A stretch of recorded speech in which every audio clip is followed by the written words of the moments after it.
I just wanted to talk to you about, sort of coming back here. You guys had a really successful road trip. I know it was disappointing to end the way you guys did, but do you what do you channel from that, right? From the last game you guys had and maybe some mistakes that cost you guys versus what you guys did in the previous 3 games?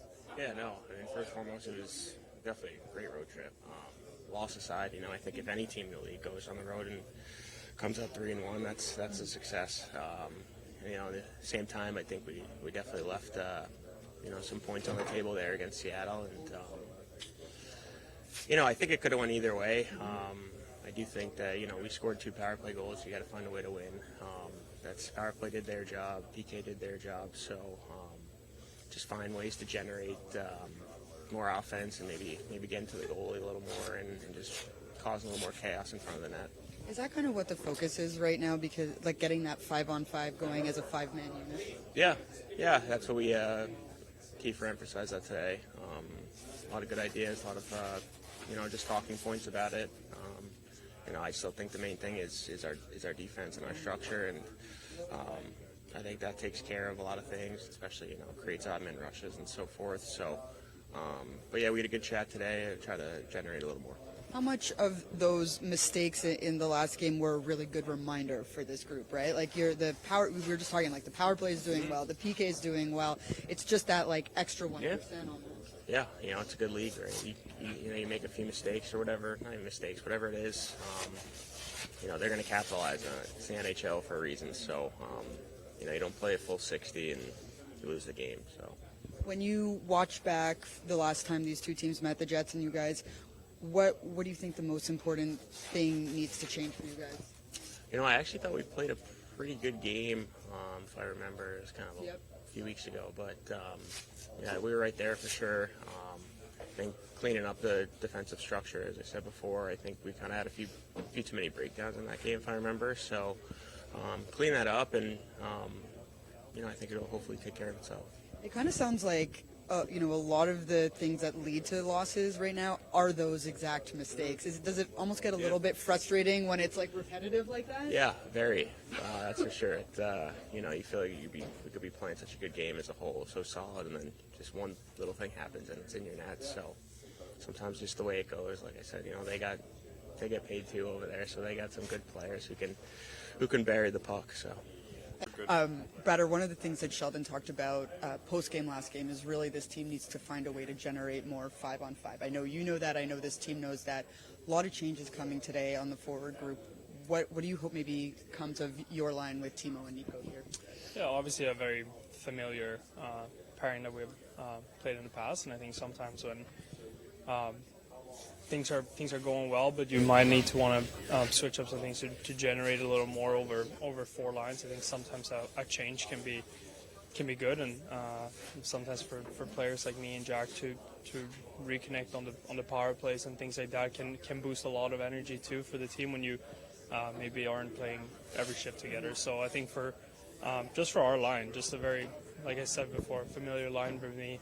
Nico's and Timo's just 2 tremendous players that I'm excited to play with and see what we can generate.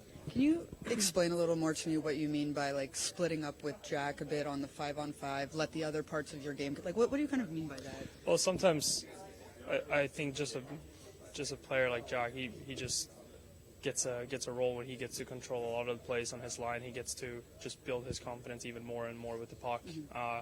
Play with 2 very smart guys. That's going to open up a lot of space for him. I think Daz has been playing really good last couple of games and made some really smart plays, and I think he's going to give that time and space to Jack in times when he needs the puck too. And at the same time, I think that me, Nico, and Timo can build that line a little bit now with just creating a little more volume, a little more ozone shifts, and I think now too with me coming in, maybe transport some more pucks in the neutral zone for Nico and Timo, and make sure we use their strength when we come in the zone.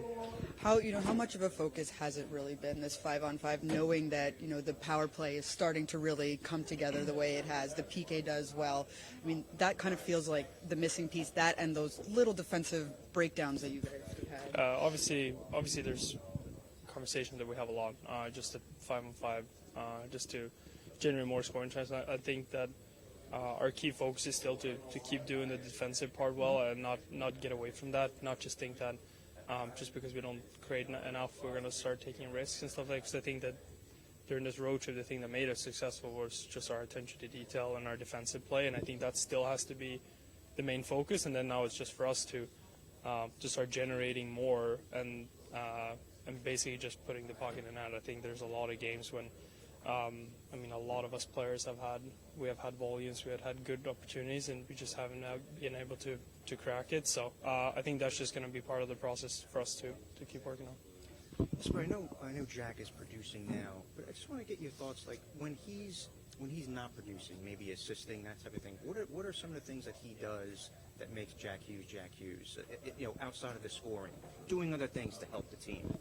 Jack is always going to be a dominant puck handler, even if he's producing goals or assists or not. Just the amount of time that he spends with the puck, transporting the puck through the neutral zone, creating offensive other ways, setting up guys. I think he's just such a dominant player with the puck. When he has the puck in his stick, he just excites of confidence. So I think that even if the points are going for him or not, and even if he's on the score sheet or not, he still generates so much transition play, winning pucks back and stripping guys on the puck, and then transition into offense. So I think he still just spends so much time with the puck in his stick that he helps our team no matter what. What's your initial reaction when he has the puck and you're on a line with him and you're going in that direction? What are your immediate thoughts? Obviously trying to. We've played so much together that I kind of know his habits, obviously, and definitely kind of generate some speed for myself because I know that he'll bring a lot of attention from other guys.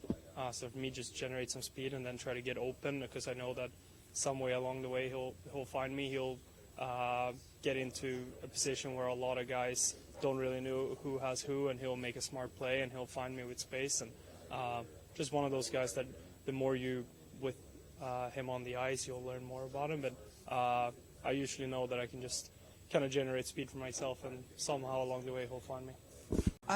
Sheldon, if we can just start with no Brownie on the ice today. Just is he okay? Is there? Yeah, just maintenance for him this morning. He actually skated out on his own on the other side before our skate, just to be sure he'd be okay for tonight, which he will be. But needed to reduce his workload this morning. Would he slot in where you had Glendenning today, or is it? Yeah, he will. Yeah. He'll slot in now. Post-game, our last post-game, we kind of talked about needing to provide more 5-on-5 offense, and that you said that it's up to you to kind of look at the lines and figure out a mix here. You really do have a big change from your group, except for the glass line. What are you hoping for from this new look?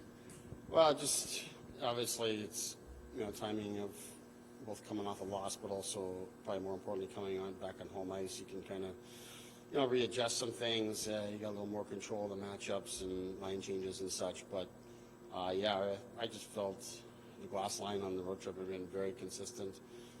Jack's line had been very consistent in terms of what they generated, even though it hasn't necessarily gone in the net. But we're trying to get certainly more than just one line going and producing. So I just felt Bratt with Nico can really help and get that line kind of driving. That's what Bratter does best, and Jack's doing a lot of that already on the other group. So if we can try to get those going, and then having Palat and Brown paired together, to me is guys that I can trust and rely on, and can make it hard on the other team that way and give us some minutes. So that's what I'm looking for. That's what the hope is. And it's all for the most part guys who have played together at different times. It's just kind of mixing it up a bit right now. Sheldon, where do you like Cott's best? Is center or wing? And is it that adaptability that makes him, he can play center, wing, that type of thing? Yeah, I think he's played way more on the wing, so that's obviously that's where I'd say I like him. There's an opportunity there. I think he's done a pretty good job of it at center ice when we're on the road, which is good. He is strong on the face-off. He's played a lot of center in his time, not so much in the NHL, but prior to the NHL. So we're trying to see what we can tap into there. But that's another line that we liked it early when we first went to it with him there, and then kind of the the last few games of the road trip, that line is sort of back to where it was in terms of not being overly effective at driving play and keeping us out of our zone. So we got to kind of relook at things. But Kotz is a guy that's sort of trying to find his true identity of who he is and what he is and what he can provide. So we're trying to sort our way through that. But certainly his ability to play multiple positions, is helpful, and he's a guy that can provide some quick strike offense that you're hoping comes to fruition. A few games in here, just your assessment of Amanatu, what you've seen. I think he's been very solid.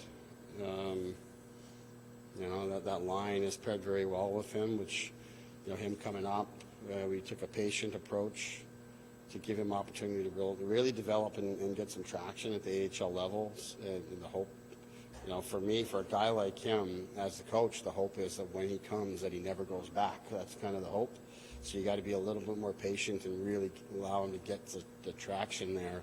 But then him coming up, I wanted him to play with good players and get a chance to, play on offense. I think he's complemented those guys very, very well. Whether it's him being the shooter, or him finding space, or him being the passer, he's been reliable defensively.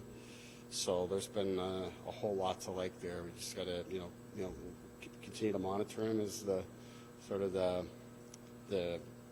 newness of the whole thing wears off, and the challenges of the league, such as today. I mean, you're traveling from 3 time zones away, and all of a sudden you're back playing again. It's not a weekend league, so how do you manage that as a young player? Playing the league the first time. That's what we have to manage with him. But certainly the early signs have been very encouraging. What are you seeing from Kovacevic in these 6 games? I think he's still trying to find it. Whether it's defensively, I think it's some of his timing, footwork, those kind of things, really hard to come back, especially the type of defenseman he is, to come back in at, the 50-game mark and things are moving 100 miles an hour. So that's part of it. We would, obviously with Luke's injury, it's been more consistent with our 6th defenseman on that road trip, and hoping the more games that he plays, that he starts to feel more confident and more comfortable. With all that said, I do think he's helped us in certain ways, such as our penalty kill, which has continued to be very strong, and didn't give up anything on the most recent road trip. So there's elements there that he brings to our team. You look at the hit he had on McDavid and Edmonton, little things like that, bring an element to our team that we definitely need. And he's just going to keep getting better the more reps that he gets. So standing out about Cody Glass's game to you, Sheldon? I'd say confidence is a big thing. Offensively, he feels like when he gets a scoring chance, he can score, and he has done that at a high rate. But the thing that I like the most about his game is he's really embraced the defensive side of the puck, the physicality in the defensive zone to get people stopped, to win the puck back. Positionally been very sound. He's taken things very serious in the face-off dot. I think Luke Glendenning's influence on him has really, really helped away from the games, practices, morning skates, working at the face-offs, and I catch him talking about it a lot. So he's just become that much more well-rounded as a player. So the offense is great, but he's also become a guy that I feel I can put out in any situation, and his role continues to grow and evolve. He's taking more on the penalty kill now, put him out late in games, using him in tough matchups. So, he's been a very, very important player for us. Sheldon Bratt based here, but you're 5-2 since the last time you saw the Jets. So I'll ask, where have you felt you've been better? I think, without question, it's been our commitment defensively. I think we've given up way less on the rush, which has made life a lot easier on our goaltenders. So that's a big part of it. We've been just confident and comfortable playing in low-event, low-scoring games while we're trying to find our offense here. We've seen an uptick in our special teams in the last little bit. So, like I have been talking about here a lot is, we want to get our defensive game in a great spot so that when our offense starts clicking and we start finishing at a higher rate, that we can really get rolling as a team. I don't think we're quite there yet, but we've seen an uptick pretty much in every area of our game. Thank you, Sheldon. Thanks.